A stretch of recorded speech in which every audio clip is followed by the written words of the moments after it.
Today I'm in Mercedes A Class. In this video I'll show you how to manage internet. In the beginning, take a look at the screen display. Make sure that your smartphone is connected with car via Bluetooth. Go to telephone and internet.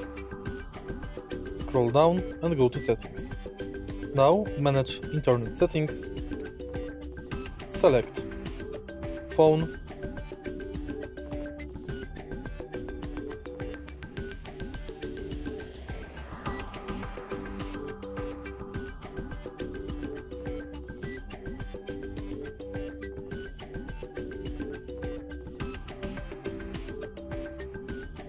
And then check connection status.